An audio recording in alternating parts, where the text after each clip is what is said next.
ನಿನ್ನೆ ಅಷ್ಟೇ ಪ್ರಧಾನಿ ನರೇಂದ್ರ ಮೋದಿಯವರು ಎಕನಾಮಿಕ್ ಕ್ರೈಸಿಸ್ ಎದುರಾಗುವಂಥ ಒಂದು ಸಂದೇಶವನ್ನು ದೇಶದ ಜನತೆಗೆ ಕೊಟ್ಟಿರುವಂಥದ್ದು. ಏನು ಪೆಟ್ರೋಲ್ ಆಗಿರ್ಬೋದು, ಡೀಸೆಲ್ ಆಗಿರ್ಬೋದು ಮಿತವಾಗಿ ಬಳಸಿದ ಜೊತೆಗೆ ಚಿನ್ನದ ಖರೀದಿಯನ್ನು 1 ವರ್ಷಗಳ ಕಾಲ ಮಾಡಬೇಡಿ ಅನ್ನೋ ಒಂದು ಸಂದೇಶಗಳ ಮೂಲಕ ಎಕನಾಮಿಕ್ ಕ್ರೈಸಿಸ್ ನಡೀಬೋದು ಅನ್ನೋ ಒಂದು ಸಂದೇಶವನ್ನು ದೇಶದ ಜನತೆಗೆ ರವಾನಿಸಿದ್ದಾರೆ. ಇನ್ನು ಇದ್ರ ಬಗ್ಗೆ ಮಾತನಾಡಲಿಕ್ಕೆ ನಮ್ಮ ಜೊತೆ ಇದ್ದಾರೆ ಎಕನಾಮಿಸ್ಟ್ ಆದಂತಹ ರುದ್ರಮೂರ್ತಿ ಅವರು. ಬನ್ನಿ ಅವ್ರನ್ನೇ ಕೇಳ್ತಾ ಹೋಗೋಣ. ಸರ್, ಈಗ ಏನು ನರೇಂದ್ರ ಮೋದಿ ಅವರು ಹೇಳಿದ್ದಾರೆ, ಆ ಒಂದರಿಂದ ದೇಶದ ಜನತೆ ಮೇಲೆ ಇದು ಎಷ್ಟು ಪ್ರಭಾವ ಬೀರುತ್ತೆ ಸರ್? ಈ ಒಂದು ಹೇಳಿಕೆಯಿಂದ ದೇಶದ ಜನರು ಕೂಡ ಎಷ್ಟು ಗಾಬರಿಗೆ ಒಳಗಾಗ್ಬೋದು? ನೋಡಿ, ಮೊದಲನೇದಾಗಿ ಯಾರೂ ಕೂಡ ಈ ದೇಶದ ಪ್ರಜೆಗಳು ಇದರಿಂದ ಭಯ ಆಗಬೇಡಿ, ಗಾಬರಿ ಆಗಬೇಡಿ, ಪ್ಯಾನಿಕ್ ಆಗಬೇಡಿ. ಮೋದಿ ಅವರು ಖಂಡಿತ ಈ ಯುದ್ಧವನ್ನು ಸೃಷ್ಟಿ ಮಾಡಲಿಲ್ಲ. ಒಂದು ಕಡೆ ಟ್ರಂಪು, ಮತ್ತೊಂದು ಕಡೆ ಇರಾನ್, ಇಸ್ರೇಲ್ ಇವ್ರ ಕಿತ್ತಾಟದಿಂದ ಅಂತಾರಾಷ್ಟ್ರೀಯ ಮಾರುಕಟ್ಟೆಯಲ್ಲಿ ಕಚ್ಚಾ ತೈಲದ ಬೆಲೆಗಳಲ್ಲಿ ಭಾರೀ ಪ್ರಮಾಣದ ಏರಿಕೆಯನ್ನು ನಾವು ಕಂಡಿದ್ದೀವಿ. $60 ಇದ್ದಂತಹ ಕಚ್ಚಾ ತೈಲದ ಬೆಲೆಗಳು ಪ್ರತಿ ಬ್ಯಾರೆಲ್ಗೆ ಈಗ ಹತ್ತತ್ರ $100ರಿಂದ $120 ಆಗಿದೆ. ಅಂದರೆ ಕಳೆದ ಕೇವಲ 2-2.5 ತಿಂಗಳಲ್ಲಿ ಹತ್ತತ್ರ 80ರಿಂದ 100% ಏರಿಕೆ, ಡಬಲ್ ಆಗಿದೆ ಕಚ್ಚಾ ತೈಲದ ಬೆಲೆಗಳು ಅಂತಾರಾಷ್ಟ್ರೀಯ ಮಾರುಕಟ್ಟೆಯಲ್ಲಿ. ನೀವು ಅಮೆರಿಕ ದೇಶವನ್ನೇ ನೋಡೋದಾದರೆ ಅಲ್ಲಿ ಪೆಟ್ರೋಲ್ ಡೀಸೆಲ್ ದರಗಳು 50% ಏರಿಕೆ ಆಗಿದೆ. ನೀವಿನ್ನೇನ ನಮ್ಮ ಬೇರೆ ನೆರೆಹೊರೆ ದೇಶಗಳನ್ನು ನೋಡೋದಾದರೆ ಪಾಕಿಸ್ತಾನ್, ಬಾಂಗ್ಲಾದೇಶ್, ಶ್ರೀಲಂಕಾ, ಅಫ್ಘಾನಿಸ್ತಾನ್ ಇಲ್ಲೆಲ್ಲ ಪೆಟ್ರೋಲ್ ಡೀಸೆಲ್ ದರಗಳಲ್ಲಿ 100ರಿಂದ 200% ಏರಿಕೆ ಆಗಿದೆ. ನಮ್ಮ ದೇಶದಲ್ಲಿ 10ರಿಂದ 15% ಏರಿಕೆನೂ ಕೂಡ ಇನ್ನೂ ಆಗಿಲ್ಲ. ಆದರೆ ಖಂಡಿತವಾಗ್ಲೂ ಈ ಯುದ್ಧದ ಕಾರಣದಿಂದಾಗಿ ಕಚ್ಚಾ ತೈಲದ ಬೆಲೆಗಳು ಅಂತಾರಾಷ್ಟ್ರೀಯ ಮಾರುಕಟ್ಟೆಯಲ್ಲಿ ಜಾಸ್ತಿ ಆಗಿರೋದ್ರಿಂದ ನಮ್ಮ ದೇಶದಲ್ಲೂ ಕಚ್ಚಾ ತೈಲದ ಬೆಲೆಗಳು ಜಾಸ್ತಿ ಆಗಲೇಬೇಕು. ಈ ಜಾಸ್ತಿ ಆಗ್ತಿರುವಂಥ ಕಚ್ಚಾ ತೈಲದ ಬೆಲೆಗಳನ್ನು ತಡೆಗಟ್ಟೋದಕ್ಕೋಸ್ಕರ ಮೋದಿ ಅವರೇನು ಹೇಳ್ತಿದ್ದಾರೆ, ಕಚ್ಚಾ ತೈಲವನ್ನು ನೀವು ಮಿತವಾಗಿ ಬಳಸಿ. ನೀವು ಪೆಟ್ರೋಲ್ ಡೀಸೆಲ್ಗಳನ್ನು ಒಬ್ಬೊಬ್ಬರೇ ಕಾರಲ್ಲಿ ಓಡಾಡೋ ಬದಲಾಗಿ ಮೆಟ್ರೋ ಸಿಸ್ಟಮ್ಗಳಾಗಿರ್ಬೋದು ಅಥವಾ ಬಸ್ಸು ಮತ್ತು ಟ್ರೈನಲ್ಲಿ ಓಡಾಡೋದಾಗಿರ್ಬೋದು, ಈ ಥರ ಪಬ್ಲಿಕ್ ಟ್ರಾನ್ಸ್ಪೋರ್ಟೇಷನ್ ಸಿಸ್ಟಮ್ಗಳನ್ನು ಬಳಕೆ ಮಾಡಿ. ಅದರ ಜೊತೆಗೆ ಅವ್ರೇನು ಹೇಳ್ತಿದ್ದಾರೆ, ಆಲ್ಟರ್ನೇಟಿವ್ ಫ್ಯೂಯಲ್ಸ್ ಅಂತ ನಾವು ಕರಿತೀವಿ. ಅಂದರೆ ಎಲೆಕ್ಟ್ರಿಕ್ ವೆಹಿಕಲ್ಗಳ ಬಳಕೆ ಆಗಿರ್ಬೋದು ಅಥವಾ LPGಯ ಬಳಕೆ ಆಗಿರ್ಬೋದು, ಅಲ್ಲಿ ಪೆಟ್ರೋಲ್ ಡೀಸೆಲ್ ಬಳಕೆ ಇರೋದಿಲ್ಲ, ಬ್ಯಾಟ್ರಿಗಳ ಬಳಕೆ ಆಗಿರ್ಬೋದು, ಸೋಲಾರ್ ಬಳಕೆ ಆಗಿರ್ಬೋದು, ಈ ಥರ ಆಲ್ಟರ್ನೇಟಿವ್ ಫ್ಯೂಯಲ್ಗಳನ್ನು ಯೂಸ್ ಮಾಡೋದ್ರಿಂದ ನಮ್ಮ ದೇಶದ ಕಚ್ಚಾ ತೈಲದ ಬಿಲ್ ಏನಿದೆ ಅದರ ಹೊರೆ ಖಂಡಿತವಾಗ್ಲೂ ಕಡಿಮೆ ಆಗುತ್ತೆ. ಹತ್ತತ್ರ 16,000ರಿಂದ 17,000 ಕೋಟಿ ರೂಪಾಯಿಗಳು ಕಳೆದ ವರ್ಷ ಬರೀ ಕಚ್ಚಾ ತೈಲದ ಆಮದು ಆಗಿದೆ, ನಮ್ಮ ಇಂಪೋರ್ಟ್ ಬಿಲ್ ಮೇಲೆ ಹೊರೆ ಬಿದ್ದಿದೆ. ಒಂದು ಕಡೆ ಕಚ್ಚಾ ತೈಲ ಹತ್ತತ್ರ 30%, ನಮ್ಮ ಒಟ್ಟಾರೆ ಇಂಪೋರ್ಟ್ ಬಿಲ್ಲಿನ 30% ಭಾಗ ಬರೀ ಕಚ್ಚಾ ತೈಲ ಆದರೆ ಚಿನ್ನದ ಕಾಂಟ್ರಿಬ್ಯೂಷನ್ನು ಕೂಡ ಜಾಸ್ತಿ ಇದೆ. ನಮ್ಮ ದೇಶದಲ್ಲಿ ಹತ್ತತ್ರ 700ರಿಂದ 1000 ಟನ್ಗಳ ಚಿನ್ನಗಳನ್ನು ಪ್ರತಿ ವರ್ಷ ನಾವು ಆಮದು ಮಾಡ್ತಾ ಇದ್ದೀವಿ. ಹತ್ತತ್ರ 7,000 ಕೋಟಿ ರೂಪಾಯಿಗಳಷ್ಟು ಚಿನ್ನವನ್ನು ನಾವು ಇಂಪೋರ್ಟ್ ಬಿಲ್ಗೆ ಪೇ ಮಾಡ್ತಾ ಇದ್ದೀವಿ.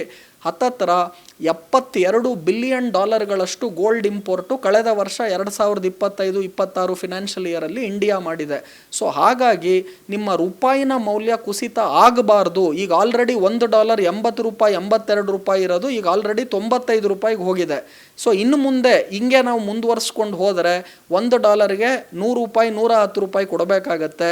ಅದೇ ರೀತಿ 1 ಲೀಟ್ರು ಪೆಟ್ರೋಲ್ ಡೀಸೆಲ್ಗೆ ಇನ್ನು ಮುಂದೆ $150, $200 ಕೊಡಬೇಕಾಗತ್ತೆ. ಇದೆಲ್ಲ ಆಗಬಾರ್ದು ಅಂದರೆ ಮಿತವಾಗಿ ಕಚ್ಚಾ ತೈಲದ ಬಳಕೆಯನ್ನು ಇವಾಗ ಮಾಡಬೇಕು, ಪಬ್ಲಿಕ್ ಟ್ರಾನ್ಸ್ಪೋರ್ಟೇಷನ್ ಸಿಸ್ಟಮ್ಗಳ ಬಳಕೆ ಆಗಬೇಕು, ಚಿನ್ನವನ್ನು ಖರೀದಿ ಮಾಡೋದನ್ನು ಕಡಿಮೆ ಮಾಡಿ, ಇನ್ನೊಂದು ವರ್ಷಕ್ಕೆ ಮುಂದೂಡಿ. ಯಾಕೆ ಅಂದರೆ ನಾವು ಚಿನ್ನ ಏನೇನು ನೀವು ಖರೀದಿ ಮಾಡ್ತೀರಾ ಆ ಎಲ್ಲ ಚಿನ್ನವನ್ನು ನಾವು ಬೇರೆ ದೇಶಗಳಿಂದ ಆಮದು ಮಾಡ್ಕೋಬೇಕು. ಅದಕ್ಕೆ ಪೇಮೆಂಟನ್ನು ನಾವು ಡಾಲರಲ್ಲೇ ಕೊಡಬೇಕು.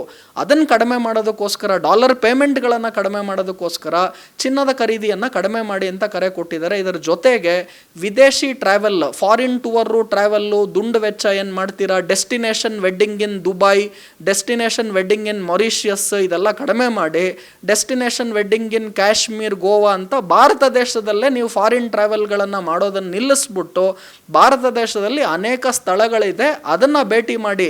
ನೀವು ಭಾರತ ದೇಶದಲ್ಲಿ ಯಾವುದೇ ಟೂರ್ ಟ್ರಾವೆಲ್ ಮಾಡಿದ್ರೆ ರುಪಿಯಲ್ಲಿ ಪೇಮೆಂಟನ್ನು ಮಾಡ್ತೀರಾ, ರೂಪಾಯಿಯಲ್ಲಿ. ಅದೇ ನೀವು ವಿದೇಶಿ ಟ್ರಾವೆಲ್ ಮಾಡಿದಾಗ ಎಲ್ಲ ಪೇಮೆಂಟನ್ನು ಡಾಲರಲ್ಲಿ ಮಾಡಬೇಕಾಗತ್ತೆ, ಇಲ್ಲವಾ ಅಥವಾ ಅದರ ಕರೆನ್ಸಿಗಳ, ಆ ದೇಶದ ಕರೆನ್ಸಿಗಳನ್ನು ಪೇಮೆಂಟ್ ಮಾಡಬೇಕಾಗತ್ತೆ. ಸೊ ಈ ಡಾಲರಿನ ಮೌಲ್ಯದ ಭಾರಿ ಪ್ರಮಾಣದ ಏರಿಕೆ, ರೂಪಾಯಿನ ಮೌಲ್ಯದ ಕುಸಿತ ಏನಿದೆ ಅದನ್ನು ತಡೆಗಟ್ಟೋದಕ್ಕೋಸ್ಕರ ಮುಖ್ಯವಾಗಿ ಅವರು ಕೊಟ್ಟಿರುವಂತಹ 8 ಇಂಪಾರ್ಟೆಂಟ್ ಏನು ರೂಲ್ಸ್ಗಳಿದೆ ಅಥವಾ ಪಾಲಿಸೀಸ್ಗಳಿದೆ ಅಥವಾ ಇದನ್ನು ಫಾಲೋ ಮಾಡಿ ಅಂತ ಏನು ಹೇಳ್ತಿದ್ದಾರೆ, ಅದರಲ್ಲಿ ಮುಖ್ಯವಾಗಿ ಒಂದು ಕಚ್ಚಾ ತೈಲದ ಬಳಕೆ ಕಡಿಮೆ ಮಾಡಬೇಕು, ಮತ್ತು ಪರ್ಯಾಯ ವ್ಯವಸ್ಥೆಗಳನ್ನು ನಾವು ನೋಡಬೇಕು. ಎರಡನೇದು ಚಿನ್ನದ ಖರೀದಿ, ನಾವು ಆಮದು ಮಾಡೋದರಿಂದ ಚಿನ್ನವನ್ನು ಅದನ್ನು ಒಂಚೂರು ಒಂದು ವರ್ಷಕ್ಕೆ ಅಟ್ಲೀಸ್ಟ್ ಮುಂದೂಡಿ ಅಂತ ಹೇಳ್ತಿದ್ದಾರೆ. ಮತ್ತು ಮುಖ್ಯವಾಗಿ ವಿದೇಶಿ ಟ್ರಾವೆಲ್, ಫಾರಿನ್ ಟ್ರಾವೆಲ್ಲು ಮತ್ತು ಫಾರಿನ್ ನಾವು ಟೂರ್ಗಳನ್ನು ಏನು ಮಾಡ್ತೀವಿ ಅದು ಮಾಡೋ ಬದಲು ಇಂಡಿಯಾಲೇ ನೀವು ಖಂಡಿತವಾಗ್ಲೂ ಟೂರ್ ಆ್ಯಂಡ್ ಟ್ರಾವೆಲ್ ಮಾಡಿ. ಇದರೆಲ್ಲದರ ಜೊತೆಗೆ ನಾವೇನು ಅಡಿಗೆ ಎಣ್ಣೆ ಆಗಿರ್ಬೋದು ಅಥವಾ ವಿದೇಶಿ ಪ್ರಾಡಕ್ಟ್ಗಳು ಅದನ್ನು ಮಾಡೋ ಬದಲು ಸ್ವದೇಶಿ ಪ್ರಾಡಕ್ಟ್ಗಳನ್ನು ಬಳಸಿ. ನೀವು ಸೆಂಟ್ ಹಾಕೋಬೇಕು ಅಂದರೆ ಫ್ರಾನ್ಸ್ದು ಸೆಂಟ್ ಬೇಡ, ಭಾರತ ದೇಶದಲ್ಲೂ ಕೂಡ ಒಳ್ಳೆ ಪರ್ಫ್ಯೂಮ್ ಸಿಗುತ್ತೆ, ಅದನ್ನು ಬಳಸಿ. ಭಾರತ ದೇಶದ ಆರ್ಥಿಕ ಪರಿಸ್ಥಿತಿಗೆ ಹೊಡೆತ ಕೊಡುತ್ತೆ. ಅದನ್ನು ನಿಲ್ಲಿಸೋದಕ್ಕೋಸ್ಕರ ಈ ಮೆಷರ್ಸ್ಗಳನ್ನು ಕೊಟ್ಟಿದ್ದಾರೆ. ಒಂದು ನಾವು ಕ್ಲಿಯರ್ ಆಗಿ ಏನು ತಿಳ್ಕೋಬೇಕು, ಈ ವಿಶ್ವದ ಯುದ್ಧ ಏನು ನಡೀತಾ ಇದೆ ಅಮೇರಿಕ, ಇರಾನ್, ಇಸ್ರೇಲು, ಇದು ಮೋದಿ ಸೃಷ್ಟಿಸಿರುವಂತಹ ಯುದ್ಧ ಅಲ್ಲ.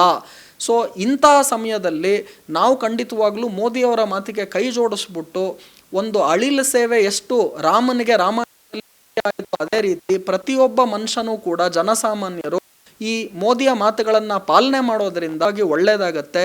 ಹಾಗೂ ನಿಮಗೆ ಮತ್ತು ನಿಮ್ಮ ಫ್ಯಾಮಿಲಿಗೂ ಕೂಡ ಆರ್ಥಿಕವಾಗಿ ಇದರಿಂದ ಒಳ್ಳೆಯದಾಗತ್ತೆ. ಸೊ ಹಾಗಾಗಿ ಇದನ್ನು ಖಂಡಿತವಾಗ್ಲೂ ಟೀಕೆ ಮಾಡೋದನ್ನು ಬಿಟ್ಬಿಟ್ಟು ಇದಕ್ಕೆ ಮಾದರಿಯಾಗಿ ನಾವು ಕೂಡ ಪಾಲನೆ ಮಾಡೋದ್ರಿಂದ ಖಂಡಿತವಾಗ್ಲೂ ನಮಗೂ ಒಳ್ಳೆಯದು, ದೇಶಕ್ಕೂ ಒಳ್ಳೆಯದು ಅಂತ ಹೇಳ್ತೀನಿ.